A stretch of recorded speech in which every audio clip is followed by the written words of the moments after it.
ಮಾನ್ಯ ಬಂಧುಗಳೇ, ಇವತ್ತು ನಾವು ಬಂದಿರತಕ್ಕಂಥದ್ದು 6 ಗುಂಪುಗಳಾಗಿ ನಮ್ಮ ಮುಖಂಡರುಗಳನ್ನ ಎಲ್ಲೆಲ್ಲಿ ನೆರೆ ಬಂದಿದೆ, ಜನರಿಗೆ ತೊಂದರೆ ಆಗಿದೆ, ಮನೆಗಳು ಬಿದ್ದಿದೆ, ಬೆಳೆ ನಾಶ ಆಗಿದೆ, ಇಂಥ ಎಲ್ಲ ವಿಚಾರಗಳನ್ನು ಕೂಡ ಅವಲೋಕನ ಮಾಡಬೇಕು. ಆ ಜಿಲ್ಲಾ ಮುಖ್ಯಸ್ಥರಿಗೆ ತಿಳಿಸಬೇಕು. ಆಗಿರ್ತಕ್ಕಂಥ ತೊಂದರೆಗಳಿಗೆ ಪರಿಹಾರಗಳನ್ನು ಕೊಡ್ತಕ್ಕಂಥ ಕಾರ್ಯವನ್ನು ಅವರು ಮಾಡಲಿಕ್ಕೆ ನಾವು ಕೂಡ ಸಹಕಾರಿಯಾಗಬೇಕು, ಪ್ರೇರೇಪಣೆ ಕೊಡಬೇಕು ಅನ್ನೋ ಕಾರಣದಿಂದ ನಮ್ಮನ್ನು ಕಳಿಸ್ಕೊಟ್ಟಿದ್ದಾರೆ ನಮ್ಮ ಪಕ್ಷದಿಂದ. ಮಾನ್ಯ ಶಿವರಾಜ್ ಪಾಟೀಲ್ ಶಾಸಕರು, ನಾನು ಮತ್ತು ನಮ್ಮ ಅಮೀನ್ ರೆಡ್ಡಿ ಅವರು ಮತ್ತು ವಜ್ಜಲ್ ಅವರು ಇನ್ನೊಂದು ಸ್ವಲ್ಪ ಹೊತ್ತರಲ್ಲಿ ನಮ್ಮನ್ನು ಸೇರ್ಕೊಳ್ತಾರೆ. ಸೊ ನಾವಿವತ್ತು ಎಲ್ಲೆಲ್ಲಿ ಅನಾಹುತ ಆಗಿದೆ, ನನಗನ್ಸೋ ಹಾಗೆ ಹೆಚ್ಚೇನೋ ನೀರು ಬಂದಿಲ್ಲ, ಇನ್ನೂ ಬರ್ತಕ್ಕಂಥದ್ದು ಭಾಳ ಇದೆ. ಇದ್ರೂ ಕೂಡ ಅದು ಮುಂದಾಲೋಚನೆಯನ್ನು ಇಟ್ಕೊಂಡು ನನ್ನ ಪಕ್ಷದ ನಾಯಕರು, ನಮ್ಮನ್ನು ಮಾನ್ಯ ಅಧ್ಯಕ್ಷರಾಗಿರ್ತಕ್ಕಂಥ ವಿಜೇಂದ್ರ ಅವರು ನಮ್ಮನ್ನು ಬೇಗಲೇ ಹೋಗಿ ಈಗೆಲ್ಲ ಪರಿಹಾರ ಕೊಡ್ತಕ್ಕಂಥ ಕಾರ್ಯವನ್ನು ಮಾಡಿ ಅಂತ ಕಳಿಸ್ಕೊಟ್ಟಿದ್ದಾರೆ. ಆ ಕಾರಣದಿಂದ ನಾವೆಲ್ಲರೂ ಈಗಾಗಲೇ ಪ್ರವಾಸ ಕಾರ್ಯಕ್ರಮವನ್ನು ಕೈಗೊಂಡಿದ್ದೇವೆ. ಎಲ್ಲಿಗೆ ನಮ್ಮ ಜಿಲ್ಲಾಡಳಿತ ನಮ್ಮನ್ನು ಕರ್ಕೊಂಡು ಹೋಗ್ತಾರೋ, ಎಲ್ಲಿ ಇದು ಅವ್ಯವಸ್ಥೆಗಳಾಗಿದೆಯೋ ಇಂಥವುಗಳನ್ನೆಲ್ಲ ನೋಡಿ ಅವ್ರಿಗೂ ಕೂಡ ವರದಿ ಮಾಡ್ತೇವೆ, ಸಲಹೆ ಕೊಡ್ತೇವೆ. ಮತ್ತೆ ಈ ವರದಿಯನ್ನ ನಮ್ಮ ಪಕ್ಷದ ಅಧ್ಯಕ್ಷರಾಗಿರ್ತಕ್ಕಂಥ ವಿಜಯೇಂದ್ರ ಅವರು ಕೊಟ್ಟು ಪಕ್ಷದ ಮೂಲಕ ಏನೆಲ್ಲ ಮಾಡಬಹುದು ಅಂತಕ್ಕಂಥ ಅವಲೋಕನವನ್ನು ನಾವು ಈ 1-2 ದಿನಗಳಲ್ಲಿ ಮಾಡ್ತಕ್ಕಂಥವ್ರಿದ್ದೇವೆ. ಕೆಲವು ಕಡೆ ಮನೆ ಬಿದ್ದಿದೆ ಅಂತೇಳಿ ವರದಿಯಾಗಿದೆ, ಮತ್ತೆ ಕೆಲವು ಕಡೆ ಬೆಳೆ ನಾಶ ಆಗಿದೆ ಅಂತ ಕೂಡ ಇದೆ. ಇದಕ್ಕೆ ಅಗ್ರಿಕಲ್ಚರ್ ಡಿಪಾರ್ಟ್ಮೆಂಟ್ ಅವರು ಕೂಡ ವರದಿಯನ್ನು ಕೊಡಬೇಕಾಗ್ತದೆ. ಇವೆಲ್ಲವನ್ನ ಆಧರಿಸಿ ಜಿಲ್ಲಾಡಳಿತ ಅದಕ್ಕೆ ಶಮನ ಮಾಡತಕ್ಕಂಥ, ಅವರಿಗೆ ಏನು ಅನ್ಯಾಯ ಆಗಿದೆ ಸರಿಪಡಿಸ್ಕೊಳ್ತಕ್ಕಂಥ ಕೆಲಸವನ್ನು ಅವರು ಮಾಡ್ತಾರೆ. ಅದ್ರ ಜೊತೆಗೆ ನಾವು ಕೂಡ ಅವರಿಗೆ ಸಹಕಾರಿಯಾಗಿ ನಿಲ್ತೇವೆ ಅಂತಕ್ಕಂಥ ಮಾತನ್ನು ಹೇಳಲಿಕ್ಕೆ ಬಯಸ್ತೇನೆ. ಒಟ್ಟಾರೆಯಾಗಿ 1 ವರ್ಷದ ಹಿಂದೆ ಅನಾವೃಷ್ಟಿ ಇತ್ತು, ಈಗಲೂ ಕೂಡ ಮುಂದುವರೆದಿದೆ. ಕೆಲವು ಭಾಗಗಳಲ್ಲಿ ಅತಿವೃಷ್ಟಿ ಕೂಡ ಪ್ರಾರಂಭ ಆಗಿದೆ. ಇವುಗಳನ್ನ ಸರ್ಕಾರ ಸರಿಪಡಿಸಬೇಕು. ಆದರೆ ಹಿಂದಿನ ವರ್ಷದಲ್ಲಿ ಅನೇಕ ಅನಾಹುತಗಳಾದರೂ ಕೂಡ ಸರ್ಕಾರ ಎಚ್ಚೆತ್ತುಕೊಳ್ಳಲಿಲ್ಲ, ಗಮನ ಕೊಡಲಿಲ್ಲ, ರೈತರಿಗೆ ಅನ್ಯಾಯ ಆಯಿತು. ಬೇರೆ ಬೇರೆ ರೀತಿಯಲ್ಲಿ ಇದನ್ನ ನಾವು ಕೂಡ ಪ್ರೊಟೆಸ್ಟ್ ಮಾಡಿದ್ದೇವೆ. ಸದನದ ಒಳಗೂ ಕೂಡ ನಾವೆಲ್ಲವನ್ನು ಹೋರಾಟ ಮುಂದುವರಿಸಿಕೊಂಡು ಬಂದಿದ್ದೇವೆ. ಈಗ ಸರ್ಕಾರ ಸಂಪೂರ್ಣವಾಗಿ ಭ್ರಷ್ಟಾಚಾರದಲ್ಲಿ ಮುಳುಗಿದೆ. ಯಾವ ಮಟ್ಟಕ್ಕೆ ಭ್ರಷ್ಟಾಚಾರ ಆಗಿದೆ ಅಂತಂದ್ರೆ, ದಿನಕ್ಕೂ ಒಂದೊಂದು ಹಗರಣಗಳು ಹೊರಗಡೆ ಬರ್ತಾ ಇದೆ. ಸಾಲು ಹಗರಣಗಳು ಬಂದಾಗ ಉತ್ತರ ಕೊಡಲಿಕ್ಕೆ ಸರ್ಕಾರದ ಬಳಿ ಯಾವುದೇ ಮಾತು ಕೂಡ ಉಳಿದಿಲ್ಲ. ಭಾರತೀಯ ಜನತಾ ಪಕ್ಷ ಅದನ್ನು ತೀವ್ರವಾಗಿ ಖಂಡಿಸ್ತಕ್ಕಂಥದ್ದು, ಹೋರಾಟ ಮಾಡತಕ್ಕಂಥ ಕಾರ್ಯಕ್ರಮದಲ್ಲಿ ಈಗಾಗಲೇ ನಾವು ಚಟುವಟಿಕೆಗಳಲ್ಲಿ ತೊಡಗಿಕೊಂಡಿದ್ದೇವೆ. 3ನೇ ತಾರೀಕಿಂದ ನಮ್ಮ ಯಾತ್ರೆ ಮೈಸೂರು ಕಡೆಗೆ ಪಾದಯಾತ್ರೆ ಹೊರಡ್ತಕ್ಕಂಥದ್ದಿದೆ. ನಮ್ಮ ನಾಯಕರಾಗಿರ್ತಕ್ಕಂಥ ಭಾರತೀಯ ಜನತಾ ಪಕ್ಷದ ಅಧ್ಯಕ್ಷರು ಆಗಿರ್ತಕ್ಕಂಥ ವಿಜಯೇಂದ್ರ ಅವರ ಹಾಗೂ ತಳಮನೆಯಲ್ಲಿ ವಿರೋಧ ಪಕ್ಷದ ನಾಯಕರಾಗಿರ್ತಕ್ಕಂಥ ಅಶೋಕ್ರವರು, ಎಲ್ಲ ಪದಾಧಿಕಾರಿಗಳು, ಶಾಸಕರು, ಎಲ್ಲರ ನಾಯಕತ್ವದಲ್ಲಿ ಇವತ್ತು ಸಂಘಟನಾತ್ಮಕವಾದ ಈ ಒಂದು ಹೋರಾಟವನ್ನು ಮಾಡಲಿಕ್ಕೆ ನಾವು ಹೊರಟಿದ್ದೇವೆ. ಇನ್ನೊಂದು ಹೆಜ್ಜೆ ಮುಂದೆ ಹೋಗಿ ಹೇಳ್ಬೇಕಂತಂದ್ರೆ, ಮೂಡಾದಲ್ಲಿ ಸಾವಿರಾರು ಕೋಟಿ ಹಗರಣ ಆಗಿದೆ. ಮೈಸೂರಿನ ಮೂಡಾದಲ್ಲಿ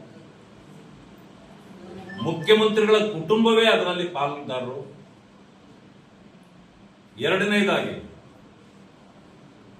ಪರಿಶಿಷ್ಟ ವರ್ಗಗಳ 187 ಕೋಟಿ ರೂಪಾಯಿಗಳನ್ನ ಖಜಾನೆಯ ಹಣವನ್ನೇ ಲೂಟಿ ಮಾಡಿರ್ತಕ್ಕಂಥದ್ದು ಕೂಡ ಇವತ್ತು ವರದಿಯಾಗಿರ್ತಕ್ಕಂಥದ್ದು ನೀವು ನೋಡಿದ್ದೀರಿ.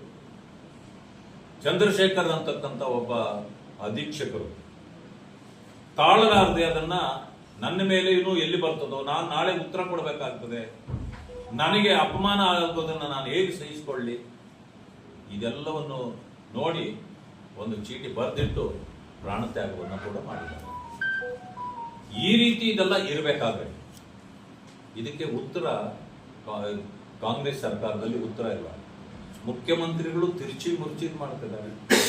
ಮಂತ್ರಿ ಆಗಿದ್ದ ನಾಗೇಂದ್ರ ಅವರು ಈಗಾಗಲೇ ಅವರನ್ನ ಅರೆಸ್ಟ್ ಮಾಡಲಾಗಿದೆ, ರಾಜೀನಾಮೆ ಕೊಡಲಾಗಿದೆ. ಅಂದ್ರೆ ಕೈ ಹುಣ್ಣಿಗೆ ಇನ್ನೂ ಕನ್ನಡಿ ಹುಡುಕ್ತಾ ಇದ್ದಾರೆ ಅವರು. ಕೈಯೇ ಹುಣ್ಣಾಗಿರೋದು, ಕನ್ನಡಿಗೆ ಹುಡುಕ್ತಕ್ಕಂಥ ಕೆಲಸವನ್ನ ಕಾಂಗ್ರೆಸ್ ಮಾಡ್ತಾ ಇದೆ. ಇದನ್ನ ಸಹಿಸಿಕೊಂಡು ಭಾರತೀಯ ಜನತಾ ಪಕ್ಷ ಕೂತ್ಕೊಳ್ಳಿಕ್ಕೆ ಸಾಧ್ಯ ಇಲ್ಲ. ಜೊತೆಗೆ ಯಾವ ದಲಿತರನ್ನ ಬಳಕೆ ಮಾಡಿ ಕಳೆದ ಚುನಾವಣೆಯಲ್ಲಿ ದಾರಿ ತಪ್ಪಿಸಿ ದಲಿತರಿಗೆ ನಾವು ಅಂಗೈಯಲ್ಲೇ ಆಕಾಶ ತೋರಿಸ್ತೀವಿ ಅಂತ ಹೇಳಿ ಏನೆಲ್ಲ ಶ್ರಮ ಪಟ್ಟರು ಆ ಮುಖ್ಯಮಂತ್ರಿಗಳಾಗಿರ್ತಕ್ಕಂಥ ಸಿದ್ದರಾಮಯ್ಯನವರು, ಡಿ ಕೆ ಶಿವಕುಮಾರ್ ಅವರು, ಕಾಂಗ್ರೆಸ್ ಪಕ್ಷದವರು ಅವರನ್ನ ದಾರಿ ತಪ್ಪಿಸಿ ಸೆಳೆದು ಮತಗಳನ್ನ ಪಡೆದು 136 ಸೀಟ್ ಗೆದ್ದಿದ್ದೇವೆ ಅಂತ ಹೇಳಿ ಏನು ಬೀಗಿದ್ರು ಅವರನ್ನ ದಲಿತರು ನಂಬಿದರು. ಪರಿಶಿಷ್ಟ ಜಾತಿ ವರ್ಗಗಳು, ಹಿಂದುಳಿದವರು ಎಲ್ಲ ನಂಬಿದ್ರು. ನಂಬಿದವರ ಚರ್ಮ ತೆಗೆದು ಸಿದ್ದರಾಮಯ್ಯನವರು ಚಪ್ಪಲಿ ಮಾಡಿ ಹಾಕೊಂಡು ಮೆರಿತಾ ಇದ್ದಾರೆ. ಯಾರು ನಂಬಿದ್ರು ಆ ಸಮಾಜಗಳ ಚರ್ಮ ತೆಗೆದಿದ್ದಾರೆ, ಇವತ್ತು ಚಪ್ಪಲಿ ಮಾಡ್ಕೊಂಡಿದ್ದಾರೆ, ಅವರನ್ನ ದೋಖ ಮಾಡಿದ್ದಾರೆ, ಲೂಟಿ ಮಾಡಿದ್ದಾರೆ. ಆದ್ದರಿಂದ ಇವತ್ತು 3 ಇಶ್ಯೂಗಳು. ಮೂಡಾದು ಮೂಲತಃ ಜಮೀನು ದಲಿತರದ್ದು, 187 ಕೋಟಿ ದಲಿತರದ್ದು, SAP TSP ದಲಿತರದ್ದು. ಹೀಗಾಗಿ ಈ ದಲಿತರಿಗೆ ಆಗಿರ್ತಕ್ಕಂಥ ಅನ್ಯಾಯವನ್ನ ಅವರಿಗೆ ನ್ಯಾಯ ಕೊಡಿಸಬೇಕು ಅಂತೇಳಿ ಭಾರತೀಯ ಜನತಾ ಪಕ್ಷ ಇವತ್ತಿನ ದಿವಸ ಪಾದಯಾತ್ರೆಯನ್ನ ಹಮ್ಮಿಕೊಂಡಿದೆ. ಇದರಲ್ಲಿ NDA ಜನತಾ ದಳದವರು ಕೂಡ ಇದರಲ್ಲಿ ಭಾಗಿಗಳಾಗಿದ್ದಾರೆ. ಅವರು ಕೂಡ ನಮ್ಮ ಜೊತೆಯಲ್ಲಿ ಸೇರಿ ಎರಡೂ ಪಕ್ಷಗಳು ಸೇರಿ ನಾವು ಪಾದಯಾತ್ರೆಯನ್ನ 3ನೇ ತಾರೀಕಿನಿಂದ ಮಾಡೋರಿದ್ದೇವೆ. ಈ ಸರ್ಕಾರದ ಈ ಲೂಟಿಕೋರ ಸರ್ಕಾರದ ವಿರುದ್ಧವಾಗಿ ನಾವು ಹೊರಟಿರ್ತಕ್ಕಂಥ ಸಂದರ್ಭದಲ್ಲಿ ಇಡೀ ರಾಜ್ಯಕ್ಕೆ ನಾವು ಮೆಸೇಜ್ ಕೊಡಬೇಕಾಗಿದೆ.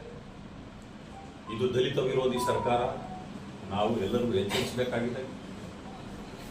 ಆ ಕಾರಣದಿಂದ ಏನಿವರು ಲೂಟಿ ಮಾಡಿದಾರೋ ಇಂಥ ಸರ್ಕಾರ ಉಳಿಬಾರದು, ಅಂತ ನಾಯಕತ್ವ ಉಳಿಬಾರದು, ಜನರಿಗೆ ಇದರಿಂದ ಅನ್ಯಾಯ ಆಗಬಾರ್ದು, ಈ ಎಲ್ಲ ವಿಚಾರಗಳನ್ನು ಹೊತ್ತು ನಾವು ಹೊರಡ್ತಾ ಇದ್ದೇವೆ. ಇದಕ್ಕೆ 1-2 ದಿನಗಳಲ್ಲಿ ಸಂಪೂರ್ಣ ರೂಪರೇಷೆಗಳನ್ನು ನಿಮಗೆ ತಿಳಿಸ್ಕೊಡಲಾಗುತ್ತೆ. ಹೀಗೆ ಅನೇಕ ರೀತಿಯಲ್ಲಿ ಈ ಸರ್ಕಾರ ಇವತ್ತು ಸಿಕ್ಕಿ ನರಳಾಡ್ತಿದೆ. AICC ಅವರು ಕೂಡ ಮುಖ್ಯಮಂತ್ರಿ ಉಪಮುಖ್ಯಮಂತ್ರಿ ಅವರನ್ನ ನಿನ್ನೆ ಕರೆದು ಛೀಮಾರಿ ಹಾಕಿರ್ತಕ್ಕಂಥ ಇವತ್ತು ಪತ್ರಿಕೆ. ಅಂದಮೇಲೆ ಯಾವ ಮಟ್ಟಕ್ಕೆ ಈ ರಾಜ್ಯದಲ್ಲಿ ಭ್ರಷ್ಟಾಚಾರ ನಡೆದಿದೆ ಮಾತೆತ್ತಿದ್ರೆ ಮೋದಿಯವರು ಭ್ರಷ್ಟರು ಅಂತಾರೆ. 11ನೇ ವರ್ಷ ಇದು, 10 ವರ್ಷಗಳು ಮುಗಿದಿದೆ. ಒಂದೇ ಒಂದು ಕೇಸನ್ನು ಇವರ ಮೇಲೆ ಯಾರು ಹೇಳಲಿಕ್ಕೆ ಸಾಧ್ಯ ಆಗಲಿಲ್ಲ. ನಿಷ್ಕಳಂಕವಾಗಿ ನಾಯಕತ್ವವನ್ನು ಕೊಟ್ಟಿದ್ದಾರೆ, ಭ್ರಷ್ಟಾಚಾರ ರಹಿತವಾದ ಆಡಳಿತವನ್ನು ಕೊಟ್ಟಿದೆ. ಆದರೆ ಭ್ರಷ್ಟರು ಅಂತ ನಮ್ಮನ್ನು ಹೇಳ್ತಾರೆ. ಇವೆಲ್ಲ ಏನು ಇದೆ? ಎಲ್ಲೂ ಭ್ರಷ್ಟಾಚಾರವೇ ನಡೆದಿಲ್ಲ. ನಮ್ಮ ಮೇಲೆ ಟಾರ್ಗೆಟ್ ಮಾಡ್ತಿದ್ದಾರೆ. ನಾನು ಅಹಿಂದ ಅನ್ನೋ ಕಾರಣಕ್ಕೆ ಅಂತೇಳಿ ನಮ್ಮ ಮೇಲೆ ಅಪಪ್ರಚಾರ ಮಾಡ್ತಿದ್ದಾರೆ. ಈ ರೀತಿ ಎಲ್ಲ ಮುಖ್ಯಮಂತ್ರಿಗಳು ಮಾತಾಡಬಾರದು. ಮುಖ್ಯಮಂತ್ರಿ ಆದವರು ಸರ್ವರಿಗೂ ಮುಖ್ಯಮಂತ್ರಿಯೇ ಹೊರತು ಒಂದು ಅಹಿಂದಾಗ ನಾನು ಮುಖ್ಯಮಂತ್ರಿ, ಲಿಂಗಾಯತರಿಗೆ ನಾನು ಮುಖ್ಯಮಂತ್ರಿ, ಒಕ್ಕಲಿಗರ ಈ ಮಾತೇ ಬರಬಾರದು ಆ ಸ್ಥಾನದಲ್ಲಿ ಇರೋರು. ಆಮೇಲೆ ಯಾರೋ ಟಾರ್ಗೆಟ್ ಮಾಡ್ತಿಲ್ಲ. ಇಲ್ಲಿ ನೀವು ಮಾಡಿರ್ತಕ್ಕಂಥ ಲೋಪಗಳನ್ನ ಹೊರಗಡೆ ಹೇಳಲಿಕ್ಕೆ ಬಯಸಿದ್ದೇವೆ ಹೊರತು ಟಾರ್ಗೆಟ್ ಅಲ್ಲ. ನಿಮ್ಮನ್ನ ನೀವು ಟಾರ್ಗೆಟ್, ನಿಮ್ಮ ರಕ್ಷಣೆಗಾಗಿ ನೀವು ಇವತ್ತು ಅಹಿಂದವನ್ನ ಮೇಲೆ ಹಾಕೊಳ್ತಾ ಇದ್ದೀರಿ. ದಲಿತರು ಅಂದ್ರೆ ಅಹಿಂದದಲ್ಲಿ ಭಾಗ ಅಲ್ಲವೇ? ದಲಿತರಿಗೆ ಯಾಕೆ ಮೋಸ ಮಾಡಿದ್ರಿ? ಯಾಕೆ ಅವರ ಹಣವನ್ನು ನುಂಗಿದ್ರಿ? 75,396 ಕೋಟಿ ರೂಪಾಯಿಗಳನ್ನ SCP STP ಹಣವನ್ನು ನೀವು ನುಂಗಿದ್ದೀರಿ. ದಲಿತರಿಗೆ ಮಾಡಿದ ದ್ರೋಹ ಅಲ್ವಾ ಇದು? ನಿಮ್ಮಿಂದ ಯಾರಾದರೂ ದಲಿತರು ಇದನ್ನು ಬಯಸಿದ್ರ? ಮಾತೆತ್ತಿದ್ರೆ ಅಹಿಂದ ಬಗ್ಗೆ ಹೇಳೋ ನೀವು, ಯಾಕೆ ಅಹಿಂದ ಬಗ್ಗೆ ನಿಮಗೆ ಕಾಳಜಿ ಇಲ್ಲ? ಪ್ರಶ್ನೆ ಮಾಡ್ಬೇಕಲ್ಲ. ಆ ಕಾರಣದಿಂದ ನಾವಿವತ್ತು ಇದನ್ನ ಹೋರಾಟವನ್ನು ಮಾಡ್ತಾ ಇದ್ದೀವಿ. ಇದನ್ನ ಇನ್ನೂ ಮುಂದುವರಿಸ್ತೇವೆ. ನನಗೆ ಅನಿಸ್ತದೆ ಮುಖ್ಯಮಂತ್ರಿಗಳ ಆ ಕುರ್ಚಿ ಆಯುಸ್ಸು ಕಡಿಮೆ ಆಗಿದೆ. ಬಹುಶಃ ಈ ಸರ್ಕಾರ ಬಹುದಿನಗಳ ಕಾಲ ಮುಂದುವರಿಯಲಿಕ್ಕೆ ಸಾಧ್ಯ ಇಲ್ಲ. ಈ ರೀತಿ ಭ್ರಷ್ಟಾಚಾರ ಮಾಡಿದರೆ ಜನ ಸಹಿಸಿಕೊಳ್ಳೋದಿಲ್ಲ.